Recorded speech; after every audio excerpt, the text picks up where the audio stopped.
کتابیں اٹھا کر دیکھی جائے، قرآن اور حدیث کی روشنی میں اس کا اگر مطالعہ کیا جائے تو دور دور تک یہ چیز کہیں پر نظر نہیں آتی۔ خود اللہ کے نبی صلی اللہ علیہ وسلم کے زمانے میں یہ دن 23 مرتبہ آیا، آپ نے کبھی میلاد نہیں منایا۔ حضرت ابوبکر صدیق رضی اللہ تعالیٰ عنہ کے زمانے میں یہ دن 2 مرتبہ آیا، آپ نے کبھی میلاد نہیں بنایا۔ حضرت عمر رضی اللہ تعالیٰ عنہ کے زمانے میں یہ دن 10 مرتبہ آیا، آپ نے کبھی میلاد نہیں منایا۔ حضرت عثمان غنی رضی اللہ تعالیٰ عنہ کے زمانے میں یہ دن 12 مرتبہ آیا، آپ نے کبھی میلاد نہیں منائی۔ حضرت علی رضی اللہ تعالیٰ عنہ کی زندگی میں یہ دن 5 مرتبہ آیا، آپ نے کبھی میلاد نہیں منائی۔ حضرت حسن رضی اللہ تعالیٰ عنہ کی زندگی میں یہ دن 1 مرتبہ آیا، آپ نے کبھی میلاد نہیں منائی۔ حضرت معاویہ رضی اللہ عنہ کے دور خلافت میں یہ دن 19 مرتبہ آیا ہے، آپ نے کبھی میلاد نہیں منائی۔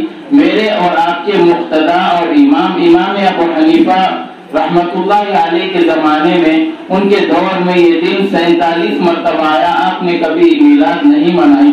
حضرت امام مالک رحمت اللہ علیہ کے دور میں یہ دن 68 مرتبہ آیا، آپ نے کبھی میلاد نہیں منائی۔ حضرت امام شافعی رحمت اللہ علیہ کے دور میں یہ دن 55 مرتبہ آیا، آپ نے کبھی میلاد نہیں منائی۔ حضرت امام احمد بن حنبل رحمت اللہ علیہ کے زمانے میں یہ دن 38 مرتبہ آیا، آپ نے کبھی میلاد نہیں منائی۔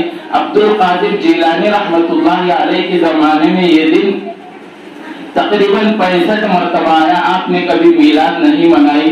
امام معین الدین چشتی رحمت اللہ علیہ کے زمانے میں یہ دن 53 مرتبہ آیا، آپ نے کبھی میلاد نہیں منائی۔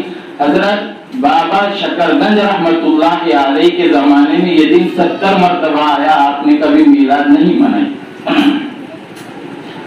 یہ وہ لوگ ہیں جن کے ایک ایک عمل سے اللہ کے نبی کی سنت ٹپکتی تھی۔ یہ وہ لوگ ہیں جن کے چہروں کو دیکھ کر لوگ کہتے تھے کہ یہ انسان جھوٹا نہیں ہو سکتا، صرف اور صرف ان کے نورانی چہرے جو تھے وہ سنتوں پر عمل کرنے کی وجہ سے لوگوں نے ان کے چہروں کو دیکھ کر ایمان قبول کیا ہے۔ ان لوگوں نے اس دن کو نہیں منایا۔ میں اور آپ اس دن کو عید میلاد منا کر یہ ظاہر کرنا چاہتے ہیں، یہ ان کو بتانا چاہتے ہیں کہ وہ لوگ اتنے نیک اور اللہ کے نبی صلی اللہ علیہ وسلم سے محبت کرنے والے نہیں تھے، بلکہ ہم ان سے زیادہ محبت کرنے والے ہیں۔